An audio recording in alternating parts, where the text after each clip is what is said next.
the Mint Hill Planning Board for October 20th, 2025. It's now 6:30. We do have a quorum. Roger, can I get you to do the invocation? Certainly. Let us pray. Dear Heavenly Father, Lord, we just thank you for this time we can come together, and we just come to you tonight, Lord, and ask for discernment as we deal with the issues of our community and of our people. And we just pray that you direct us in a positive manner. And we also, Lord, lift up tonight our military all over the world, and we pray that you keep them safe and their families safe at home. And we just lift up our first responders, and we pray that our police and first responders, and we pray for safety for them and their families as they go about their task of keeping us safe. Make all this prayer in your name. Amen. Amen. Thank you, Roger. Approval of the minutes for the September 15th, 2025 regular meeting. Can I get a motion to approve? I'd like to ask for a motion to approve. Okay. Can I get a second? Got Roger a second. Any discussion, any changes? If not, all those in favor, aye? Aye. Any opposed? None. It passes. Any addition or deletions for the agenda? Nothing.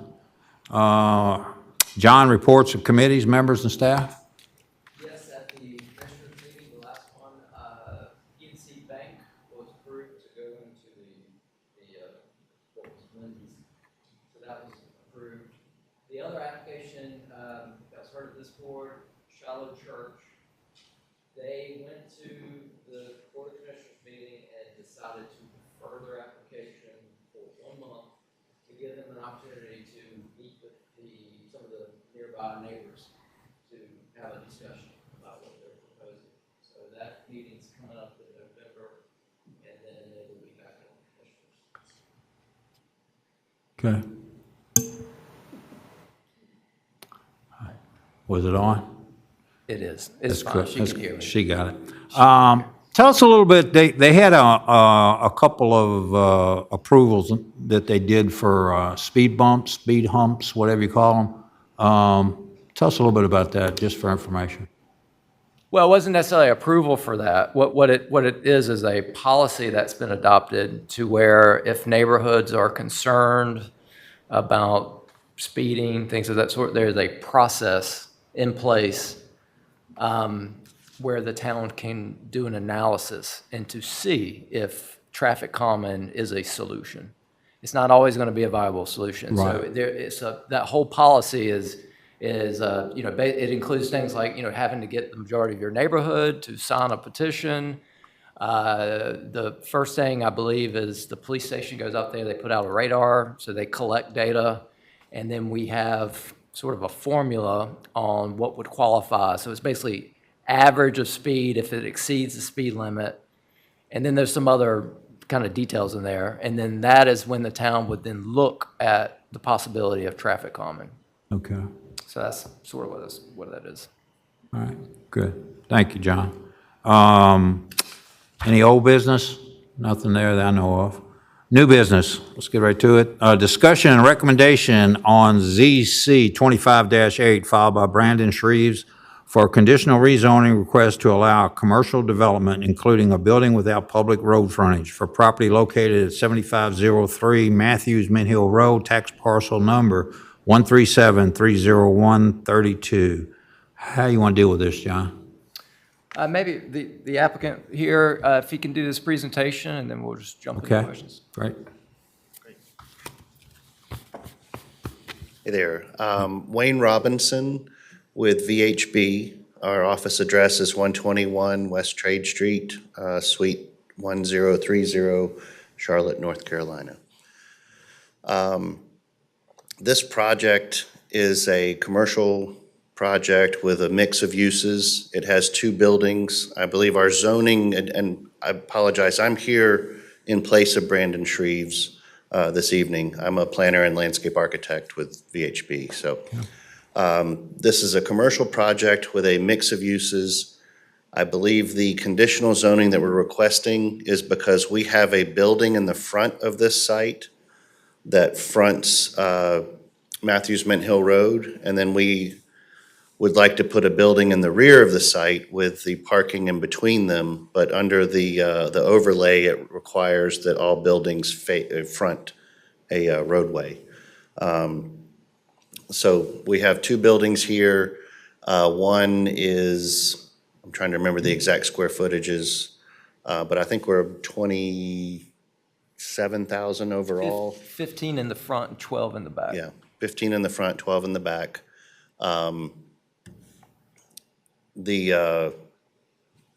We will have a right-in, right-out access off of Matthews Mint Hill Road coming into the parking area. We do have a pedestrian walkway that runs between the buildings through the parking area with some seating adjacent to those. And then we do connect back to the town village to the west of this plan. And then also there is the city-owned property or town-owned property that has the large pile of dirt on it. We'll be scraping that down, hopefully utilizing some of that dirt as some fill for this property because this site does slope pretty severely to the north and northeast corner of the property. And then we'll be doing a small parklet in that area and then also utilizing some of that property and some of the area around the north side of the north building as some mitigation plantings in mitigation of kind of a tree save area. The parking lot itself, we are going to use a pervious concrete pavered cross-section to deal with stormwater in this case. So the entire parking lot will be concrete pavers, and it will have a pervious cross-section with a stone base beneath, and the stormwater will go through the parking lot and be collected in that stone base and then slowly released out to the outfall, which occurs at the far northeast corner of the property. I believe this is some ideas of the architecture on the parking lot or front side, on the front building in this case. And I think we have one on the road side as well. And this will be the road side. The developer MPV Properties also developed the Novant building across the street. So it's the same developer. They're going with a very similar style. I think there was some questions about the amount of brick on these renderings at the last meeting, and they have talked about putting as much brick as they can possibly do on the building, so that you could see additional brick occur once the designs are finalized. But it comes down to the inflation and the cost. The costs have changed since they did the Novant building, and we are also doing the full concrete pavered parking lot to deal with the stormwater. So that's increased the cost on the projects as well. This is the front facade on the rear building, and then we have a less descript facade on the back, but there will be, the plantings aren't shown, so all of that will be replanted in the back between this building and the neighbor to the north and northeast.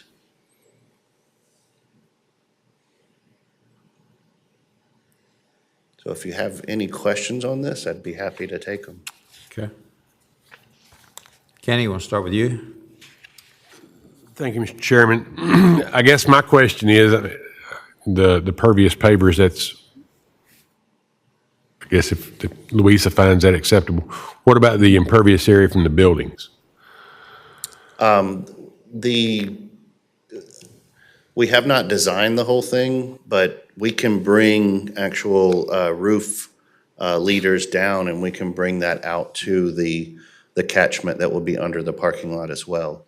These won't be large void underground storage areas. These will be caught up in an approximately 18 to 24 inches of clean gravel. So you get, somewhere near a 50% void in there where the water will settle in.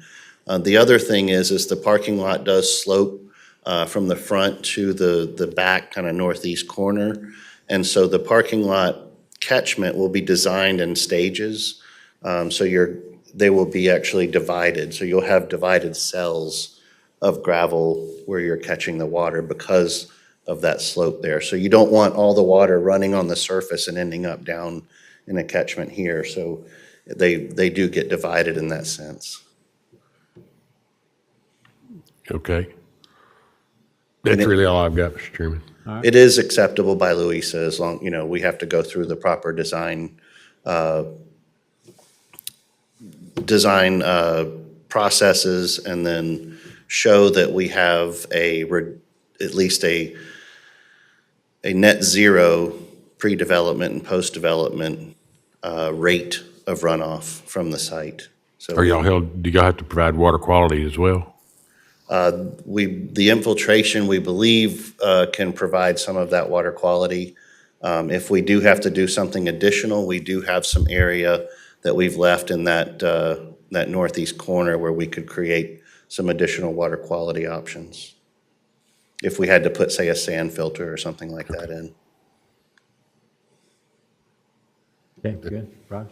Well, yeah, I think the pavers would look very nice, but I guess you're going that way so that they can develop, instead of having your water run off in the back of the lot, so they can put a second building there. Is the reason you're doing this in the parking lot? They have done it before. MPV has a building, I believe it's also a medical office building in the Cotswold neighborhood, where they have done this same solution, and it's been very successful for Yeah, them. well, they able to utilize the property, more of the property. That's right, For building. that's right, yes. Yeah, well, now, because with getting that second building, then I'm a little concerned about your statement of, going to try to do some brick. Well, we like brick. And from what I can see from the renderings, there's a lot of that could be brick. A lot more of that could be brick. And I understand that the parking lot is an added expense Yes, with the pavers, but then there's you the added gain, benefit of the second building. right, Which I don't think the town's gonna, that's gonna be for the developers. That's not really the benefit of the town, that's the benefit of the developers. right. So I would have concern, Mr. Chairman, about the lack of brick on the buildings. Also too, you said mixed use, and then you said medical also when you're referring to that other building. Is this retail and restaurant? Or what are they looking at? Are they looking at medical? It's all of the commercial uses, retail. I believe they are talking with retail, restaurant, professional office. I think they have dental as one of the users possibly. They're wanting to get through the conditional zoning portion before people will really give their letter of intent on actually taking a space. So, and I think I don't remember if they said anything. Was there a vet use? They did I mention believe there that. was a vet Yeah. use as well. Okay. Yeah, Did you say vet? veterinarian. Okay. Yes, sir. Also, too, now on your land map there, or your drawing, the Town of Mint Hill Park additional piece there, is that going to be part of the project? Is that a trade-off for the pile of dirt? Because that's where the pile of dirt sits, correct? That's correct. Well, I think the pile of dirt is just an added benefit for their needs, but this is really a crucial point of connection Right, for that's- their development. Yeah, So- my question is, who's developing that piece of Town of Mint Hill property that says park? Is that So part we're- of this? So we're sort of in the background, the attorney and town manager are working on an easement agreement between developer and town for utilizing town property, and developer and the business association, because they own this. So there are two easement agreements being worked out. The details are still in flux. Details such as who is maintaining it, things of that sort. But yeah, what's been preliminary agreed to is to allow this connection. In exchange, the town gets this little parklet. Yeah. That's what Well, we're looking at. I think that's a great piece to add value for the town, to make that connection and turn it into a green space like that for our citizens. So I think that's I'd whole much rather see that as that pile of dirt. So that's good. But like I said, from what I'm seeing, it looks like a very, very clean project. I do like the idea of the pavers, not to mention that it gives the developer that benefit of having a second building, more to lease. That's good for them. But, my biggest concern from what I see is the lack of brick. Okay. Okay, and I think it could look longer for much longer, look better for much longer with more brick on it than stucco. Right. And I understand there's an expense, but I think there's some pretty good trade-offs going here already. So, but that's all I have. All right. Rhonda? Yes, I would agree with our vice chair in having more brick, and as well as the exterior, the back end of Building 2. Are those glass doors on the, I was not part of the architecture. Can you go to the next one? I think you're talking on about the Building rear. 2, on the rear? I believe, I am honestly not sure. It's hard to tell in that rendering, to be honest. I wouldn't want to speak out of turn. I would think we would also need to have glass doors as well as windows above, just to soften on the back, because the the homes that are at the rear, I think it's Drone 7. Like some clear story windows on that side? Yes, Okay. definitely, just to soften, more curb appeal Yep. for the neighbors. I can't necessarily, I'm hearing you, and I agree that that does improve the facade. I am not the developer, so I can't say that that's absolutely what we'll do, but Right. I would have to defer to my client in that respect. Maybe window sconces and then the glass doors as well on the rear, Yes, ma'am. similar to what you have on Building 1, Okay. but it doesn't have to be as extensive. As ornate that. or- As yeah, ornate as gotcha. that, yes. for sure. Understood. Okay, but that's all I have for now. Okay. I'll kind of stay with that. The back area there, is there going to be a berm back there to kind of, so that you're going to put trees and plantings back there to kind of soften this whole area? Is that a berm going to be back there? The site runs, if we went back to the site plan, from the northwest to the Right. northeast, it falls in Yes. that direction. So what we are trying to do to help kind of balance out the site and not put that rear building in a hole, we're bringing that back up, but the front building's finished floor, I believe, will be very near the roadway or slightly above the roadway elevation. And then when we get to the back, we're gonna be 4 or 5 feet lower in the back as far as the finished floors of the buildings. So that building will feel like it's on a little bit of a perch compared to, say, the neighbor, where the alley of the neighbor comes through, and then they have that connection drive that goes to the north. Right. That will be really the low spot of the building. There may be, in our grading, we believe there will have to be a very small wall right back there. Not a very tall wall, probably, 3 feet tall, something like that, just to help that grading on the backside of the building, to keep a level pad along the backside of the building. Yeah, all right. So, and it shows a bunch of plantings there. Right.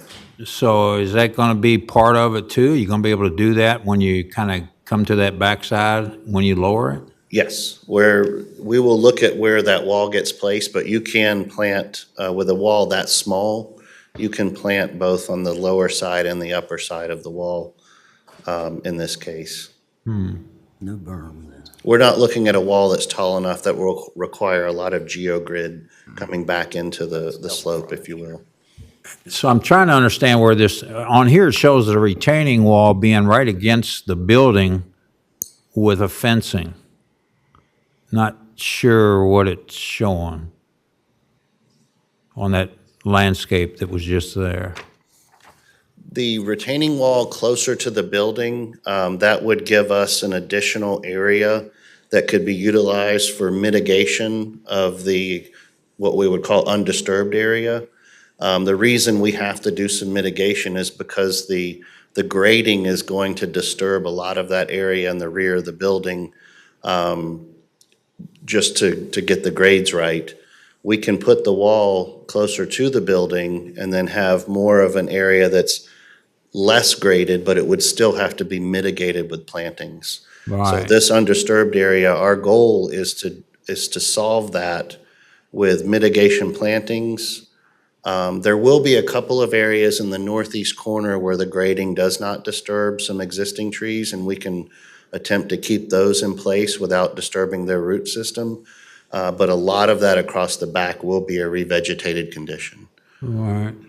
So everything's that's coming off of this paved area, the permeable area is going back, there's a huge drain back in the back corner there. Is that where That's y'all right. taking everything to? That is the natural outfall of the site, and that's where our outfall would go. So what's your Yes. design? What rainfall per hour will this parking area handle? You know? I believe from a storage, I think we have to, what is it, the 24-hour, 25-year storm, I believe is where we have to get to. There is a formula. and Yeah. I don't know it off the top of my head. I believe it's a 25-year storm for a 24-hour duration. That would be the 25-year storm is the intensity of the storm. Right. The duration is if it rained for a full 24 day. hour. Right. And that would help us calculate the amount of storage that we'd have to create. But in the end, what really is important is the pre and post runoff rate. So that's going to be in cubic feet per second that leave our site. So today, there's a certain CFS of water that goes to that drain in that northeast corner. And we are sending it to a drain pipe. So we obviously cannot overwhelm that pipe at all. That would be part of our calculations as well. And so we would have to hold back enough water for enough time that we would be less than today's rate of runoff, through that type of storm. So who oversees it? Who makes sure that what you just said Right. takes place? That would go And it through- is the right formulas, it is the right rainfall, it is the right whatever. Who's going to do that? Is the city, I mean, the county do that? So the county is going to review the engineering plans, the construction plan. I mean, they've already reviewed what they call the conceptual plan. So Right. the concept plan, how they have offered to handle stormwater has already been blessed by the county. Now, the next step after rezoning is they'll drill into the details, and that is overseen by, his name's Johnson Rhett. He's the county reviewer. So he would make sure the construction plans meet all those requirements. Then you have inspectors that go out there and make sure it's installed correctly. And then there's a bonding period, there's like a warranty period for how long it has to be. And then after that, there's a series of inspections, I think annually. where They're they annual. Go out there Yep. and take a look at it, and they have to record everything and log it. They have to have a licensed PE do annual Yeah, so reports to it's say pretty that I mean, that's this. a pretty big area that you're taking care of, and there's a bunch of houses back there. Would hate to see that water end up in somebody's yard, Of coming through the course. back of their garages, because that was the back of the, you got houses and everything. That's right. I'm concerned that everything goes like you say. I mean, I think it's a great idea. We are in the process right now. They've just released geotech on the site. We are doing seasonal high water testing, as well as KSAT, which is your infiltration rate testing. If we get favorable infiltration rates, now we need to do that at the in situ level of the existing ground, because in about half of that site, we're going to be in a fill condition.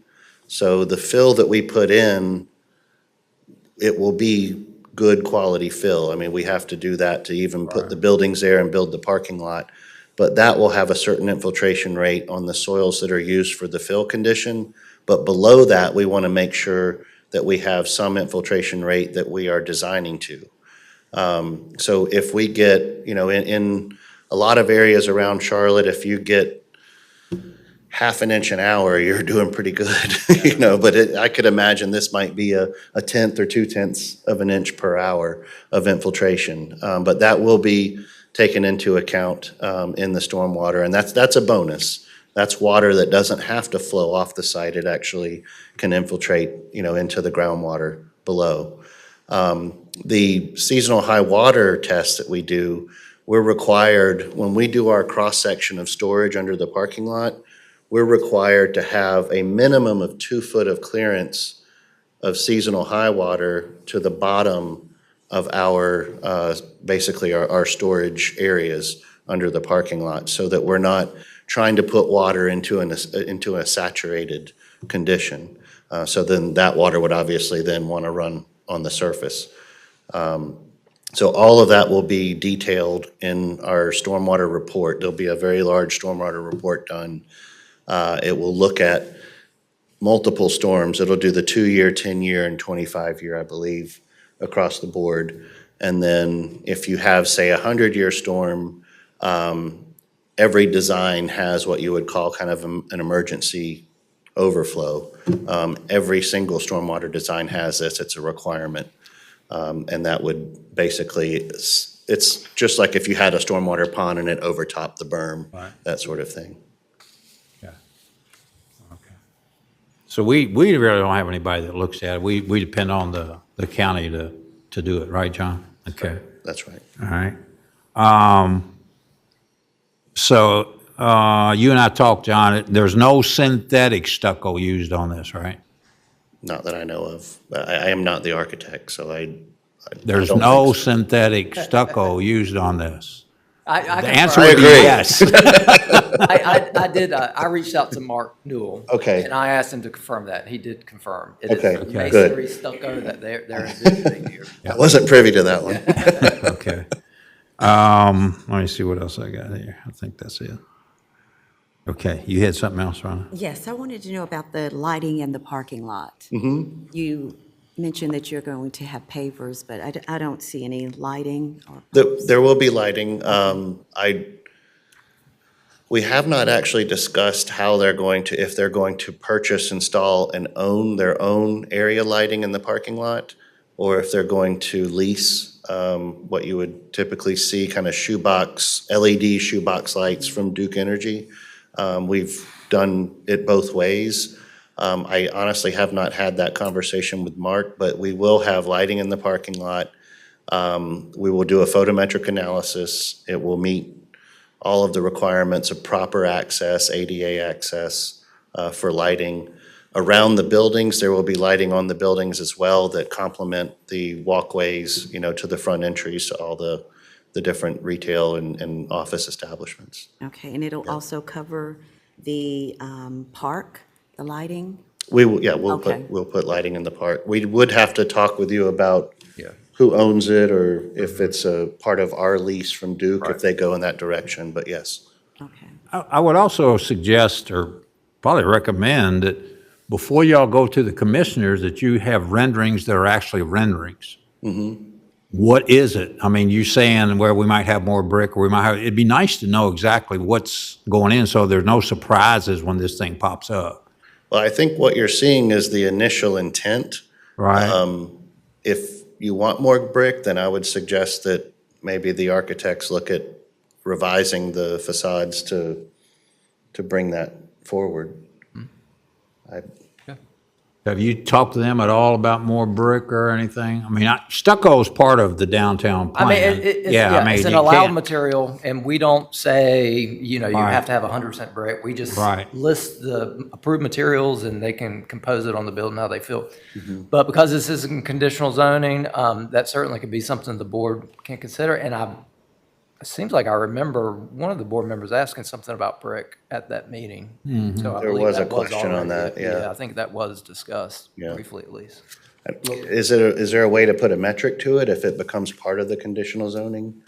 Yeah, I mean, it's up to the commissioners. I mean, obviously, you guys can recommend something, but yeah, at the end of the day, the commissioners could say, we want a certain percent brick on the building. Yeah. Most of the buildings they use stucco for highlight and more brick base. Yeah. These renderings here are more stucco base and yeah. brick highlight. Yeah. All right. So, that was my concern with it.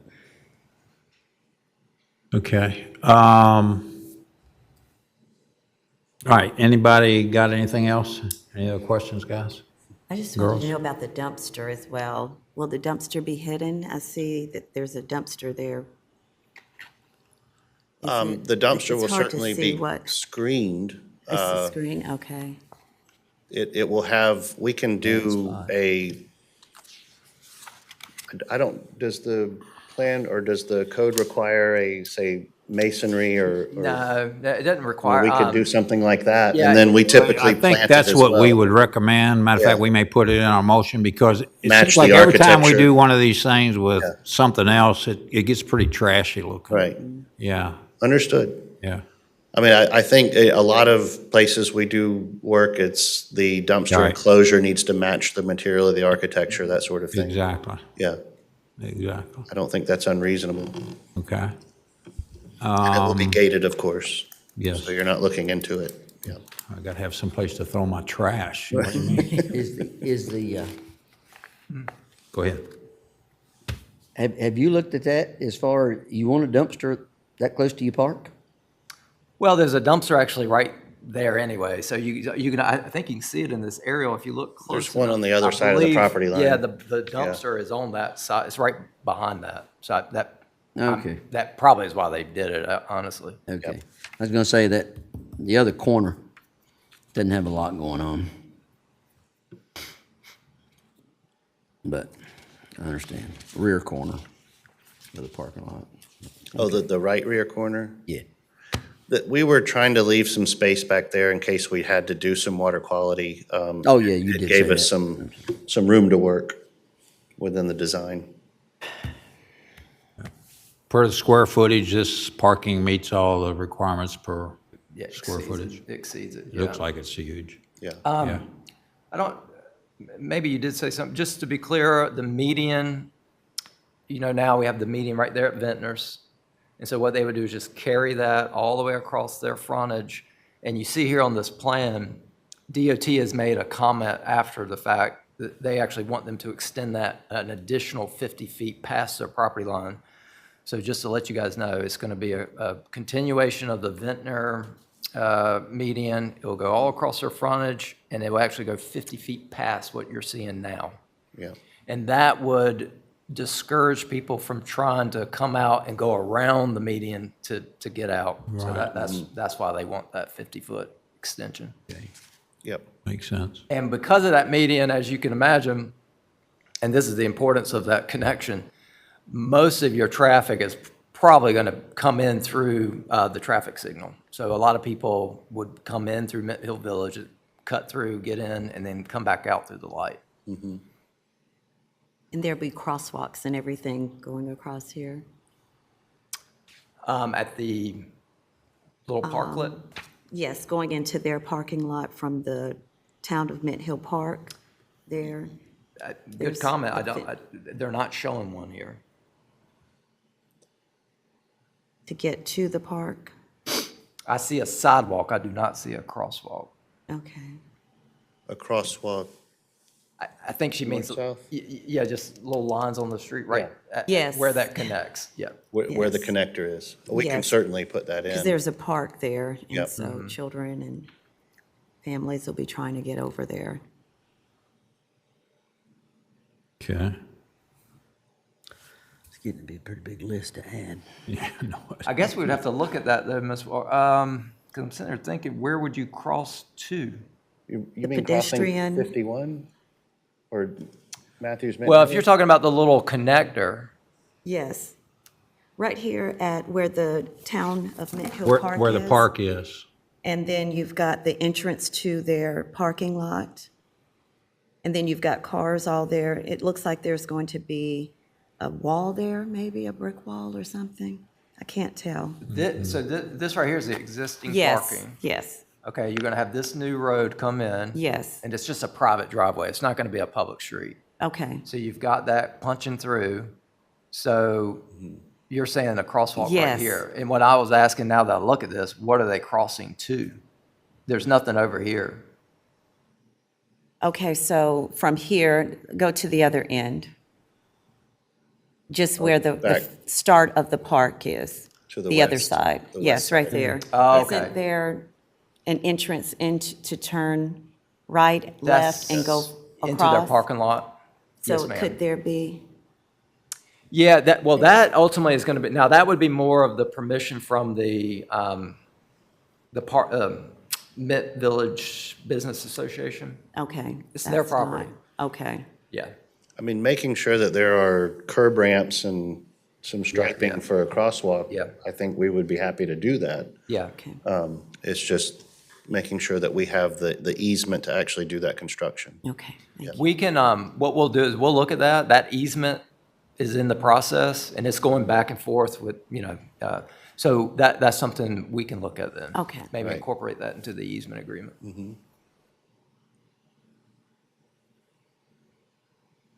Another thing to note is we have designed this parking lot where you could have a fire truck move through it. So we're not just relying on, we need to bring fire back to access for the rear building. So the radiuses and everything are designed where a fire truck could come either through town center and then come out and make a right out of our drive curb cut at Matthews Mint Hill Road, or the opposite way. If it came in, it would be maneuverable. And the paver cross-section will be able to handle the heavy-duty requirement of both fire and trash vehicles. Okay. All right, so I've got kind of a list of things here, I guess. I've got dumpster material to be brick, that we recommend the commissioners that they use brick as the main material on the buildings and stucco as a highlight. The crosswalk, I guess we have to do that you're gonna do that through the easement. What else? Is there anything else you guys got? Exterior The building exterior of two. the rear exterior. Yes. Rear exterior, Those or windows? homes. That was another question I had. This isn't gonna have apartments in the retail, is it? No, sir. I saw the windows upstairs. I know at one time we That talked was about. more light coming in. Yeah, I know Burkdale Yeah. did the retail with apartments over top or Right. something like that. Okay. That was their original plan, you might be remembering. Huh? That was their original plan, if you might remember. That, Yeah, like a couple I years do. ago when he Yeah, came it's a here, few years back. That was his Yeah. initial plan. He was going to have live aboves. Right. Yeah. Because it's Right. sitting Well, actually up so below. I high. think he was going to have them below and then put the restaurant on top, I think is what his original idea was. He was going to have the rooftop restaurant, if you remember. All right. It's sitting So up we're so saying to dress up, we don't want to tell them how to, but we recommend that they dress up the back of the building with windows, and I don't like glass doors in the back of a building, to be honest with you. Okay. I like a metal door myself. It just reminds me a lot of Brighton Park. So Brighton Park Mm-hmm. That is looks just like like right now. that. Yeah. And it looks really good. It's right across from this street would be Dromore. Mm-hmm. So it'd be very similar to Brighton Park, Okay. if you think about Brighton Park, with glass windows. Glass windows, and they have doors. glass doors? They do. Looks very nice. Okay. Coventry. Will you be able to, from this road back here, Dromore, are you going to be able to see the building as such? You can. I drove back there. Well, I know you can now, but you're going to drop that thing down quite a bit, and then you're going to put plantings there, right? My hope would be that, I believe the building height, we would be kind of a story and a half, if you will, Right. because of the commercial, interior height that you would want inside there. I have to be honest, I mean, when you first plant it, yeah, Oh, you're yeah. gonna see it. Yeah. As it grows, I think it goes away. But yeah, Well, Yeah. I still think that needs to be on there. I agree. It needs to be softened up. Yeah, I do too. Mr. Chairman, if I could add that too, I guess that was my question. It was one of the concerns I had, that the elevation back there appears to be 770 of Dromore, Yes. probably less than that. So this building is going to be, the finished floor is going to be 10 feet in the air. Yes. So then your building is going to be that much much higher. higher, So yeah. I was just concerned about the residents, if I haven't seen anything about what's in the buffer that you got to put back there, but I would suggest some giant green arborvitae, something that grows big and Right. tall and full, a very block- opaque buffer. so that it and blocks tall. the view, because Yes. if I was living back there, I wouldn't want to look at the back of a building up in the air. Right. It'd be noon before I could see the sunrise. We can certainly do that. I So I would think just, a more opaque buffer, we can plant things larger than, say, like a code minimum. It's difficult to go really large because then you get, a lot of times you'll get poor results as far as trees dying off and things like that. But, Right. going to like a 3 inch. We understand it'll take time. That's why the Yeah. back of it needs to be softened up Yeah. Yeah. with glass until that takes place. And All right, somebody want to try it? And I'll try to add in if what we don't have. It's kind of the list, if you can make sense out of it. Dumpster would be brick, and that's the one you brought up. Yeah. Windows and doors to soften it up. Okay. Mr. Chairman, I'd like to make a motion to make a favorable recommendation to the Board of Commissioners on ZZ 25-8. Appears to be consistent with the adopted land use plan, which designates the subject property as part of the downtown. This land use category supports a broad range of uses. Downtown, multiple centers, municipal centers, and established centers of commerce in the county. They are the local serving areas of economic activity and community-focused gatherings, entertainment. Characterized by the broad ranges of uses and higher intensity development, these centers are the more urbanized areas of Mint Hill. Therefore, the rezoning request is deemed reasonable and in the public interest and is consistent with the adopted use plan, with the caveats added to it on the provided rendering that the dumpster plan be constructed of all brick, the dumpster enclosure, number one. Number two, that the exterior of the building be the majority brick with highlight of stucco. Number three, that the rear of the second building, building number two, be softened with glass doors and glass windows for the neighbors to the back. And number four, that the appropriate amount of screening and buffer for that back area, that be looked at strongly, because we really have nothing to see there All right. at this point. Because of the height of it, it's kind Right, of broad. because of the height, yeah. Right. With those caveats in place. Favorable recommendation, that'd be my motion. All right. Mr. Chairman. Can I get a second to the motion? I'd second it. Rhonda seconds. Any more discussion? All those in favor, aye? Aye. Aye. Opposed? Aye. Okay. We got 3 in favor and 1 opposed. So the motion passes. Can we get your concern? Make sure we didn't I just miss don't- something? I'm too, for the maintenance required on porous pavement Yeah. is practically, it's very arduous and requires constant maintenance, and I just feel like it would clog up and the stormwater would run off. The porous pavement is a great idea from my experience and my knowledge. It just requires excessive maintenance, and it's rarely ever completed. Y'all, your thoughts on that? We're doing it on,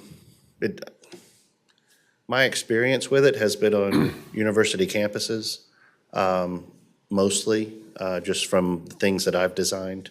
I agree, they do require maintenance. If you did an open detention area with a sand filter in it, that sand filter clogs just as quickly as a porous pavement cross-section, because the silt gets in that sand and then it no longer wants to filter and go through to the under drains as it should. The thing that the way the program works, and it should give you some relief, is that the porous pavers have to be inspected annually, and they're supposed to have a report go into the county once a year by a licensed PE that says this is still working, that it's meeting the requirements. But now correct me if I'm wrong, Yes. though, that parking lot is the clinchpin to putting the second building, and that's the reason you're proposing that type of a paver parking lot is to do that for your water runoff You versus could- having to do it back there on the back. on the We back looked of the at lot. some options where you take the rear building and you shorten it up by probably 2 or 3 bays, and you could put an open detention area in that back right corner. You take out parking to do it, and it ends up, you have a big hole back there with probably a sand filter in the bottom. And the sand filter is gonna have to be changed out just as frequently as at like certain spots maybe within that parking lot. I don't think you would see that parking lot's a big field of pervious. You might see an area get more clogged because of some of the uses that are occurring on top. You get a little more silt, a little more sand or whatnot. But the whole thing, if this was sitting right next to the beach and you had wind-blown sand coming at it all the time, I would say you'd probably be a little more concerned. But I would also say in eastern North Carolina, you wouldn't have that seasonal high water table deep enough to be able to even consider this. So I would say, yes, there is a chance that you get some clogging, but I don't think you get, carte blanche clogging across the entire. What's the process for cleaning? You would pull up the pavers and you would inspect your rock cross-section below. You may have to remove some of that rock and replace it, compact, and then come back with additional pavers, or put those pavers back. The good thing is the pavers typically don't go bad. You can pull them up, stack them, and replace them. I understand your concerns, I really do. I mean, all of these methodologies that we're seeing being taken up, underground storage where you have big vaults underground. You can do that if you have a very deep seasonal high water table. We don't necessarily expect that. We might get 6 feet or so, is kind of what I'm expecting based on the geotechnical engineers we talked to. So this cross-section that sits in that kind of 2-foot category starts to make a lot more sense in the end. But it does have to be inspected and turned into the county each year, once a year? That is the requirement, yes, sir. Is that something that the town would follow up on, make sure that happens, or is that something the property owners? Oh, they make sure it happens. Yeah. The county makes sure it's happening? Yeah, oh, yeah, absolutely. You get flagged if you don't report. Now, it's, like I say, I don't think this is such a large area of pervious pavers. I've never seen something that big just kind of go clogged that quickly. We've done a ton of this actually at ODU and had very good success there with it, and that's even, Eastern Virginia. So I completely understand. The thing is when we start getting into, as our stormwater requirements change and you see laws change, like in Virginia, we have to do what they call energy conservation, where you actually have to decrease your runoff quantity and rate by at least 20% from pre-development to post-development, because they're having so many issues of things being grandfathered in. In other states that we work in, a property, if you've ever done development elsewhere, anywhere in North Carolina, if you have impervious surface existing on a property, that's kind of grandfathered into your calculation on stormwater, and you're only applying it for the new impervious. We basically have almost an entire greenfield lot here, except for where the houses were, right? So we have our change from a green field just running across the surface back to that outfall point.